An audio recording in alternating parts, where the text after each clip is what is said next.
咁就分享下呢一餐對我嘅難忘經驗啦。首先就梗係個頭盤出煙嘅鮑魚啦。其實呢，佢唔係出煙嘅喎，佢係乾冰嚟嘅。但已經覺得好犀利啊！出煙啊鮑魚，打響咗頭炮，打頭陣就係呢隻鮑魚啦。食物嗰方面呢，佢哋擺盤非常之精美啦，令到你非常之有驚喜感。佢哋燒烤嗰度呢都有專人幫你燒嘅，但係呢亦都有啲呢係可以自己燒嘅。燒嘅過程裏邊呢，好快就燒到個鑊呢黑咗啊！咁佢哋咧就即刻走過嚟搶救啦，幫我哋燒翻啦。咁跟住我就喺度諗啊，點解個網會咁快黑嘅呢？因為咧同香港唔同咧，香港係會加油嘅，但佢哋唔加油，而且個火咧係燒得好大嘅。咁服務員咧就解釋俾我哋聽，因為咧佢哋唔會將啲肉咧燒到好熟嘅，佢哋係燒到50%熟啦。咁所以個火咧就會好大，咁就可以我如果冇聽錯，我記得係咁樣咯。因為如果個火細，然後又燒好耐，就會令到個肉越燒越硬啊，唔好食啊。但係個火係大，咁好快燒熟兩邊，因為本身個肉都好薄噶啦嘛。咁你食嘅時候口感咪好煙韌咯，咪唔會硬咯。去到邊度咧旅行咧都要問人一餐嘢，問好多嘢，問人哋問啲職員啊，問啲當地啲人好多嘢，因為我想學習。咁啲職員咧就唔會一路喺你身邊度幫你燒嘢嘅。有段時間我哋行開咗，咁喺嗰陣時候咧，我曾經有段時間咧係好感觸，就係因為呢餐飯咧係結婚周年紀念嘅晚餐嚟嘅。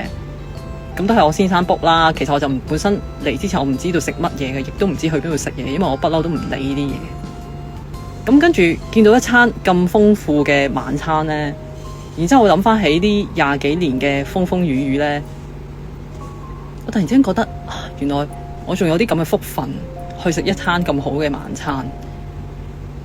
因為如果你係我長期嘅觀眾啦，你都會知我小朋友嘅情況，咁我就會諗呢20幾年我咁努力不斷、努力不懈冇停過，咁教我小朋友即係我小朋友係自閉譜系啦，同外界嘅人溝通啦，幫佢訓練佢小肌肉，令到佢可以寫到字，可以日常生活冇障礙。佢又有高敏感啦，幫佢慢慢適應呢個變化莫測嘅世界。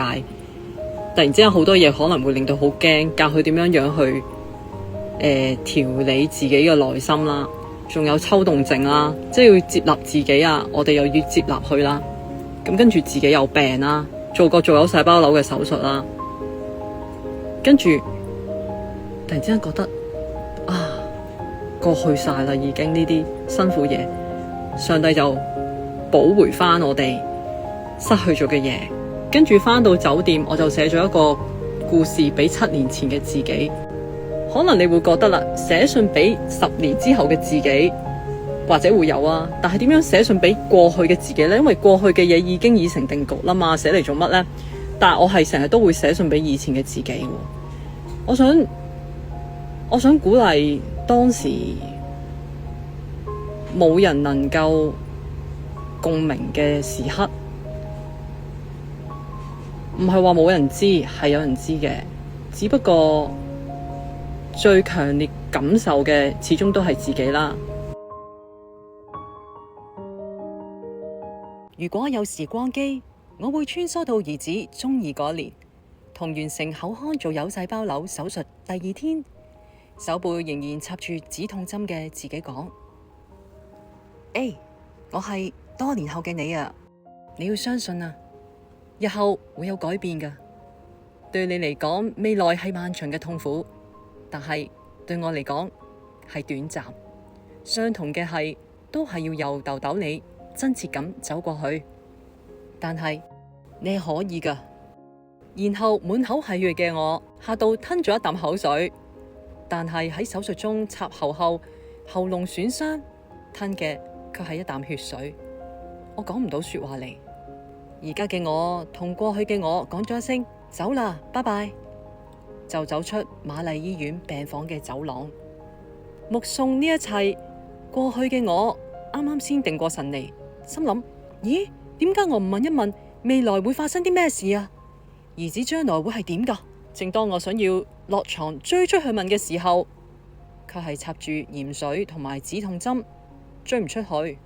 我瞓喺病床上，望住白色嘅天花板同埋發光嘅燈發呆。到底對我嚟講，未來係漫長嘅痛苦，但係對未來嘅我嚟講卻係短暫。呢句說話係啲咩意思呢？白色嘅燈光太刺眼啦，眯埋雙眼，心諗大概只有我自己先至可以揾到答案。以上嘅經歷係幻想出嚟嘅，不過無論點樣，冇人能夠逃避將來要發生嘅事，無論係順境亦或係逆境，但係我仍然係相信可以捱過㗎。